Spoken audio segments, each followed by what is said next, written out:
Hello everyone, मैं राज भंडारी आप सबका स्वागत करता हूं अपने चैनल इलेक्ट्रिकल अड्डा में। आज जो मैं आप सबके सामने नेक्स्ट वीडियो लेके आऊँ वो लेके आऊँ यूके बोर्ड क्लास 12 की जो फिजिक्स है उसके इम्पॉर्टेंट क्वेश्चंस के ऊपर आप लोग के लिए एक वीडियो लेके आऊँ।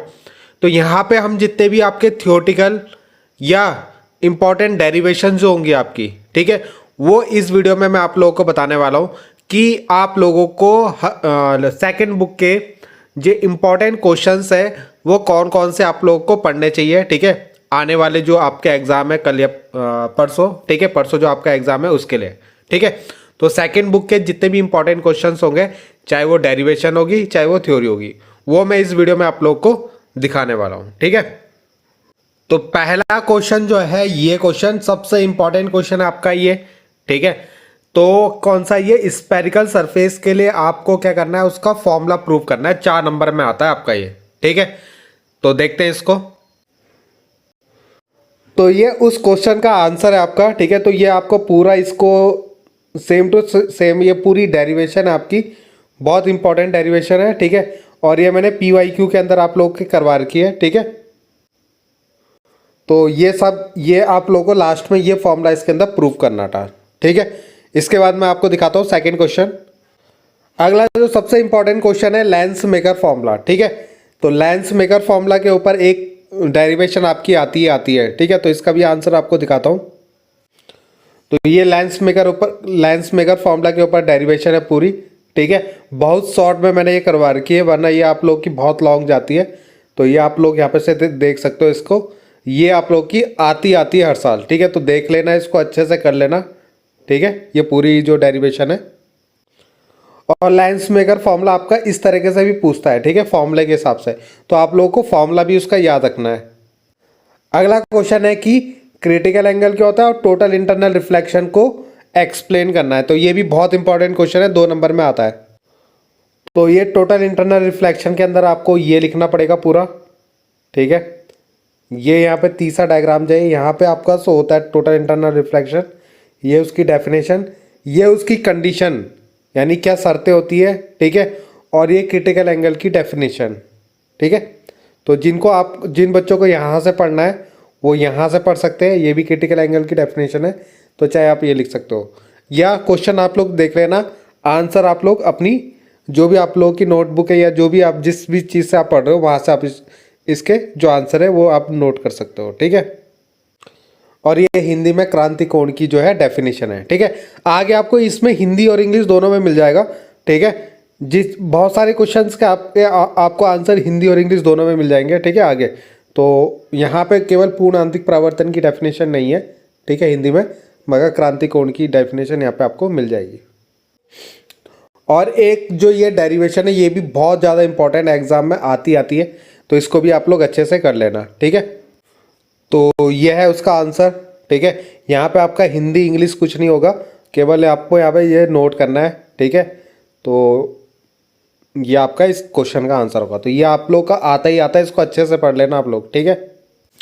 अगला जो चैप्टर आता है आपका व्यतिकरण और एकल झिरी विवर्तन पैटर्न में अंतर, यानी इंटरफेरेंस और डिफ्रैक्शन पैटर्न में अंतर। ये क्वेश्चन आप जरूर पढ़ के जाना, ठीक है। तो ये दोनों क्वेश्चन में जो आपका अभी इंटरफेरेंस और किसमें डिफ्रैक्शन में जो अंतर था वो है यहाँ पे, ठीक है। तो इधर की तरफ आपका इंटरफेरेंस है और ये आपका डिफ्रैक्शन है, ठीक है। तो दोनों में ये डिफरेंस आप पढ़ लेना, ठीक। अगला क्वेश्चन है यूजिंग हाइगेन्स वेव थ्योरी, ठीक है। आपको लॉ ऑफ रिफ्लेक्शन और लॉ ऑफ रिफ्रैक्शन दोनों प्रूफ करके पढ़ के जाना है। 100% ये क्वेश्चन आप लोग का एग्जाम में आएगा ही आएगा, ठीक है। और डिफ्रैक्शन क्या होता है और सिंगल स्लिट डिफ्रैक्शन, ठीक है, ये दोनों क्वेश्चन आप जरूर पढ़ के जाना इसके। तो ये है आपका रिफ्लेक्शन, ठीक है, ये भी अच्छे से पढ़ के जाना बिल्कुल। ये क्वेश्चन आपके एग्जाम में आता ही आता है, ठीक है। अगर आप कोई सा भी पेपर उठाओगे तो हर जगह आपको ये वाला जो क्वेश्चन है, ठीक है, ये आपको दिखाई देता है, ठीक है। तो ये तो हो गया रिफ्लेक्शन और ये हो गया रिफ्रैक्शन, 2 डेरिवेशन है, दोनों में से कोई सी भी आपके एग्जाम में आ सकती है, ठीक है। तो इसको आप लोग अच्छे से कर लेना, ठीक है।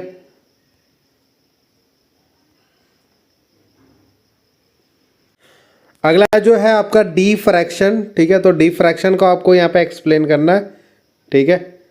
तो ये पूरा आपको यहाँ पे लिखना होता है इसके अंदर। तो ये है आपका विवर्तन हिंदी में, ठीक है। तो ये आपको लिखना है, डायग्राम आप वहाँ ऊपर वाले से इसको बना लेना। अगला क्वेश्चन है हाइगेन्स का सिद्धांत लिखिए तथा उसकी सहायता से देखो स्नेल के अपवर्तन का यानी रिफ्रैक्शन का फॉर्मूला आपको प्रूव करना है, ठीक है। तो देखो ये क्वेश्चन अभी मैंने आपको बता दिया, देखो यहाँ पे भी पूछा गया है। तो हाइगेन का प्रिंसिपल आप लोगों को लिखना होता है। तो ये आपका हाइगेन का प्रिंसिपल है, ठीक है। 2 पॉइंट आपको इसके अंदर लिखना है, ठीक है। और ये आपको ये डायग्राम उसके अंदर बनाना है, ठीक है। तो ये आपको इसमें हिंदी में भी मिल जाएगा हाइगेन्स का सिद्धांत, ठीक है। तो इसमें मैंने 3 पॉइंट इसके अंदर बना रखे और डायग्राम आप वहाँ पे ऊपर से उसका बना लेना। अगला जो चैप्टर है आपका प्रकाश वैद्युत प्रभाव क्या होता है, इससे संबंधित प्रकाश वैद्युत समीकरण की वैद्युत समीकरण उत्पन्न कीजिए, यानी ड्राइव करना है फोटो इलेक्ट्रिक इक्वेशन, ठीक है। तो ये है इसका आंसर कि फोटो इलेक्ट्रिक इफेक्ट क्या होता है, ठीक है। और ये इसकी इक्वेशन यहाँ पे ड्राइव की गई है, ठीक है। और इतना ही आपको इसके अंदर लिखना होता है, ठीक है। ड्राइव करने का मतलब यहाँ पे इतना ही इसके अंदर लिखना है। और यही हमारी आइंस्टीन की फोटो इलेक्ट्रिक इक्वेशन होती है। ये आप लोगों को हिंदी मीडियम वाले के बच्चों को ये मिल जाएगा, ठीक है। और ये यहाँ पे ड्राइव यानी उसकी उत्पत्ति कर रखी है, ठीक है। यही आपकी आइंस्टीन की समीकरण होती है। अगला है प्रकाश वैद्युत प्रभाव संबंधी आइंस्टीन की समीकरण की स्थापना कीजिए, ठीक है। और इस समीकरण के आधार पर प्रकाश वैद्युत प्रभाव के नियमों की व्याख्या कीजिए, यानी एक्सप्लेन करना the law of photo electric effect on the basis of this equation, ठीक है। और पहले आपको ये इक्वेशन ड्राइव करनी है। तो इस तरीके से आपको ये फॉर्मूला यहाँ पे ये ड्राइव करना है, ठीक है। तो और इसके बाद इसके लॉ लिखना है, ठीक है। तो ये इसके लॉ है, ठीक है। ये आपको लिखने थे, हिंदी में आपको ये नोट्स इसके ये मिल जाएंगे। इसके बाद आप ना ये कार्यफलन क्या होता है, दहली आवृत्ति क्या होती है, वर्क फंक्शन क्या होता है और थ्रेशोल्ड फ्रीक्वेंसी क्या होता है, इसकी डेफिनेशन भी पढ़ लेना, ठीक है। तो ये है उनके answer, work function, threshold frequency, ठीक है। हिंदी में आपको यहाँ मिल जाएगा कार्यफलन और दहली आवृत्ति। अगला जो है हाइड्रोजन परमाणु के लिए बोर मॉडल की परिकल्पना लिखी है, ठीक है। Bohr model of hydrogen atom, उसके पोस्टुलेट्स आपको लिखने हैं, ठीक है। तो ये यहाँ पे आपको इंग्लिश में मिल जाएंगे, ठीक है। ये पूरे 4 पॉइंट इसके अंदर है और उसके बाद आपको ये हिंदी में मिल जाएंगे, ठीक है।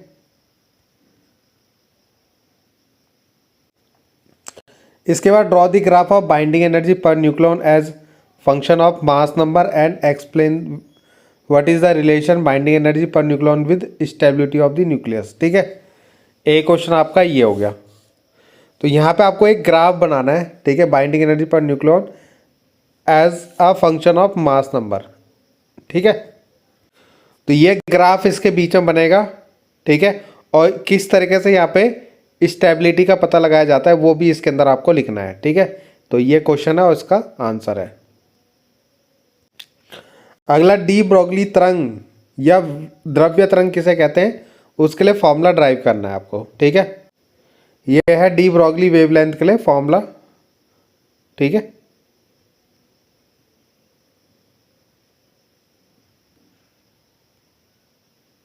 इसके बाद लास्ट चैप्टर आता है आपका इस सेकंड बुक का सेमीकंडक्टर। इसके अंदर तो जितना मैं आपको दिखा रहा हूँ ना ये सब आप पढ़ लेना, ठीक है, क्योंकि ये तो इतना अच्छा चैप्टर है, मतलब यहाँ से आपका बहुत ज़्यादा एग्जाम में आने वाला है। तो इस और पूरा थियोटिकल है, तो आपको इसको पूरा ही पढ़ना है। 2 क्वेश्चन आपके ये हो गए, ठीक है। ये आपका फुल वेव रेक्टिफायर हो गया, उसकी वर्किंग हो गई, 3 क्वेश्चन हो गए, ठीक है। और इसके बाद इसका होगा आपका ये हाफ वेव रेक्टिफायर हो गया, ठीक है। और उसके बाद ये फॉरवर्ड बाइसिंग और रिवर्स बाइसिंग, ठीक है। तो 4 क्वेश्चन हो गए आपके। और उसके बाद एक वीआई कैरेक्टरिस्टिक्स भी पूछा जाता है इसके अंदर, ठीक है। तो एक आपका एन टाइप सेमीकंडक्टर क्या होता है, ठीक है, ये आपको लिखना है, ठीक है। उसका ये आपका क्या है, बैंड डायग्राम है इसका। उसके बाद पी टाइप सेमीकंडक्टर क्या होता है, उसका बैंड डायग्राम, ठीक है। तो एक क्वेश्चन आपका ये भी है, ठीक। ये आपका फुल वेव रेक्टिफायर है, ठीक है, उसका डायग्राम है ये हाफ वेव रेक्टिफायर्ड यानी अर्ध तरंग दिष्टकारी, ठीक है, उसका डायग्राम है ये आपका। और यहाँ पे आपको इसके अंदर ये लिखना होता है, ठीक है, ये आपका हिंदी में भी मिल जाएगा आपको यहाँ पे।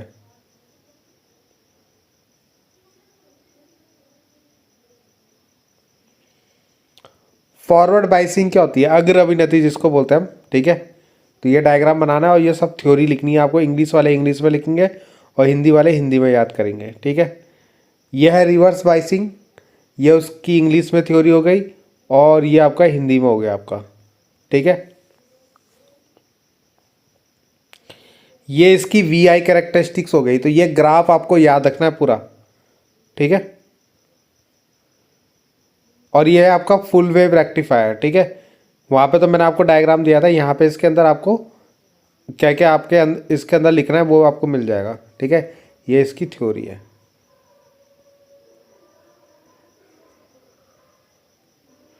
और एक क्वेश्चन था आपका, एक था इसका कि explain to process involve in the formation of PN junction diode. बहुत ज़्यादा इंपॉर्टेंट क्वेश्चन है, एग्जाम में आता ही आता है, ठीक है। तो इस क्वेश्चन का आंसर आपको दिखाता हूँ। तो ये है उस क्वेश्चन का आंसर, ठीक है। ये सब आपको इसके अंदर लिखना है और ये डायग्राम आपको बनाना है।